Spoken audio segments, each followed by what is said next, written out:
All right, hey everybody. My name is Zach from Snowbird. And what we want to do right now is we want to provide something for your families. So we are going to do a read-along of The Lion, the Witch, and the Wardrobe by C.S. Lewis. Now, I love this book. I didn't read this book until I was in college and just fell in love with it. I thought it was just such a good book. And the reason why I like it so much is because it is a way that C.S. Lewis has had a fiction rendering of the gospel. And he even talks about how what he wanted to do in writing The Lion, the Witch, and the Wardrobe was to help set patterns in a child's thinking so that when they would hear the gospel, it would be more believable. He was a firm believer in how you can use fiction to teach theology. In fact, in a letter to one of his friends, he said that he thought that fantasy stories were the best way to teach theology because it was like you were sneaking theology past watchful dragons. So that's really exciting. But then also, a lot of you have more time with your families right now. And so what better than to just get together and read through a book. And so what we're going to do is we want to show you this is what I do with my children at my house. So I'm kind of inviting you into my living room, and I'm going to read this using the same voices that I do with my kids, which is going to be funny. And I mess them up sometimes. And sometimes I'll start reading something with someone's voice and then halfway through realize, oh, no, that's someone else. So I'll just go back and do it. So it's going to be unpolished, but this is real. So every night, this is what I do with my children. When we have the time, we will get together and we'll read through a Bible story or a chapter from the Bible. We'll talk about it for a couple minutes, and then we'll read through a fiction book together. And we're just now finishing our maybe second or third time through with the Chronicles of Narnia with my kids. So that's what we're going to do here, and we really hope that this is encouragement to you and to your family. All right, so we'll start The Lion, the Witch, and the Wardrobe. The Lion, the Witch, and the Wardrobe, a story for children by C.S. Lewis. And the foreword to Lucy Barfield. My dear Lucy, I wrote this story for you, but when I began it, I had not realized that girls grow quicker than books. As a result, you are already too old for fairy tales, and by the time it is printed and bound, you'll be older still. But someday, you'll be old enough to start reading fairy tales again. You can then take it down from some upper shelf, dust it, and tell me what you think of it. I probably be too deaf to hear and too old to understand a word you say, but I shall still be your affectionate godfather, C.S. Lewis. Chapter 1. Lucy looks into a wardrobe. Once there were 4 children, whose names were Peter, Susan, Edmund, and Lucy. This story is about something that happened to them when they were sent away from London during the war because of the air raids. They were sent to the house of an old professor who lived in the heart of the country, 10 miles from the nearest railway station and 2 miles from the nearest post office. He had no wife and lived in a very large house with a housekeeper called Mrs. McGreedy and 3 servants. Their names were Ivy, Margaret, and Betty, but they do not come in the story that much.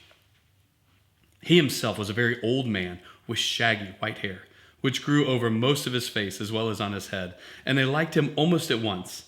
But on the first evening, when he came out to meet them at the front door, he was so odd-looking that Lucy, who was the youngest, was a little afraid of him, and Edmund, who was the next youngest, wanted to laugh and had to keep on pretending he was blowing his nose to hide it. As soon as they had said goodnight to the professor and gone upstairs on the first night, the boys came into the girls' room and they talked it over. "We've fallen on our feet and no mistake," said Peter. "This is going to be perfectly splendid. That old chap will let us do anything we like." "I think he's an old dear," said Susan. "Oh, come off it," said Edmund, who was tired and pretending not to be tired, which always made him bad-tempered. "Don't go on like that." "Like what?" said Susan. "And anyway, it's time you were in bed." "Trying to talk like mother," said Edmund. "And who are you to say when I'm to go to bed? Go to bed yourself." "Hadn't we all better go to bed?" said Lucy. "There's sure to be a row if we're heard talking here." "No, there won't," said Peter. "I tell you, this is the sort of house where no one's going to mind what we do. Anyway, they won't hear us. It's about 10 minutes' walk from here down to that dining room and any amount of stairs and passages in between." "What's that noise?" said Lucy suddenly. It was a far larger house than she had ever been in before, and the thought of all those long passages and rows of doors leading into empty rooms was beginning to make her feel a little creepy. "It's only a bird, silly," said Edmund. "It's an owl," said Peter. "This is going to be a wonderful place for birds. I shall go to bed now. I say, let's go explore tomorrow. You might find anything in a place like this. Did you see those mountains as we came along? And the woods? There might be eagles. There might be stags. There'll be hawks." "Badgers," said Lucy. "Snakes," said Edmund. "Foxes," said Susan. But when the next morning came, there was a steady rain falling, so thick that when you looked out the window, you could see neither the mountains, nor the woods, nor even the stream in the garden. "Of course it would be raining," said Edmund. They had just finished breakfast with the professor and were upstairs in the room he had set apart for them, a long, low room with 2 windows looking out in one direction and 2 in another. "Do stop grumbling, Ed," said Susan. 10 to 1, it'll clear up in an hour or so. In the meantime, we're pretty well off. There's a wireless and lots of books." "Not for me," said Peter. "I'm going to explore the house." Everyone agreed to this, and that was how the adventures began. It was the sort of house that you never seemed to come to the end of, and it was full of unexpected places. The first few doors they tried led only into spare bedrooms, as everyone had expected they would, but soon they came to a very long room full of pictures, and there they found a suit of armor, and after that was a room hung all with green, with a harp in one corner, and then came 3 steps down and 5 steps up, and then a kind of little upstairs hall and a door that led out onto a balcony, and then the whole series of rooms that led into each other and were lined with books, most of them very old books, and some bigger than a Bible in a church. And shortly after that, they looked into a room that was quite empty, except for one big wardrobe, the sort that has a looking glass in the door. There was nothing else in the room at all except a dead blue bottle in the windowsill. "Nothing there," said Peter, and they all trooped out again, all except Lucy. She stayed behind because she thought it would be worthwhile trying the door of the wardrobe, even though she felt almost sure that it would be locked. To her surprise, it opened quite easily, and 2 mothballs dropped out. Looking into the inside, she saw several coats hanging up, mostly long fur coats. There was nothing Lucy liked so much as the smell and feel of fur. She immediately stepped into the wardrobe and got in among the coats and rubbed her face against them, leaving the door open. Of course, because she knew that it was very foolish to shut oneself into any wardrobe. Soon she went further in and found that there was a second row of coats hanging up behind the first one. It was almost quite dark in there, and she kept her arms stretched out in front of her so as not to bump her face in the back of the wardrobe. She took a step further in, then 2 or 3 steps, always expecting to feel woodwork against the tips of her fingers, but she could not feel it. "This must simply be an enormous wardrobe," thought Lucy, going still further in and pushing the soft folds of the coats aside to make room for her. Then she noticed that there was something crunching under her feet.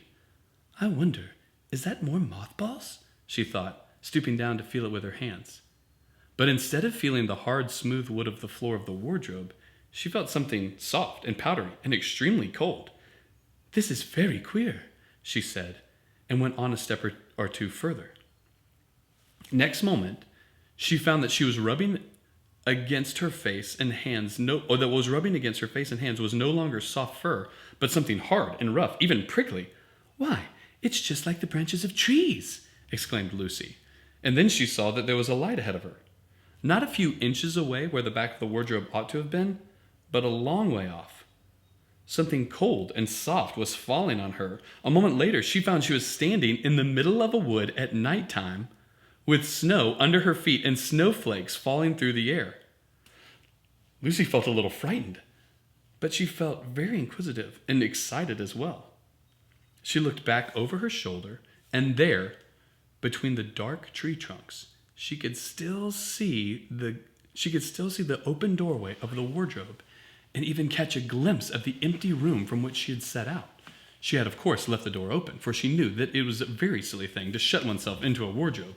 It seemed to still be daylight out there.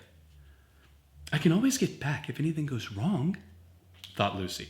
She began to walk forward, crunch, crunch, over the snow and through the wood towards the other light. In about 10 minutes, she reached it and found that it was a lamppost. As she stood looking at it, wondering why there was a lamppost in the middle of the wood and wondering what to do next, she heard a pitter-patter of feet coming towards her. And soon after that, a very strange person stepped out from among the trees into the light of the lamppost. He was only a little taller than Lucy herself, and he carried over his head an umbrella, white with snow. From the waist upwards, he was like a man, but his legs were shaped like a goat's. The hair on them was glossy black, and instead of feet, he had goat's hoofs. He also had a tail, but Lucy did not notice this at first because it was so neatly caught up over the arm that held the umbrella so as to keep it from trailing in the snow. He had a red woolen muffler around his neck, and his skin was rather reddish too. He had a strange but pleasant little face, with a short, pointed beard and curly hair. And out of the hair there stuck 2 horns, one on each side of his forehead. One of his hands, as I have said, held an umbrella. In the other arm he carried several brown paper parcels. What with the parcels and the snow, it looked as if he had just been doing his Christmas shopping. He was a faun, and when he saw Lucy, he gave such a start of surprise that he dropped his parcels. "Good gracious me!" exclaimed the faun.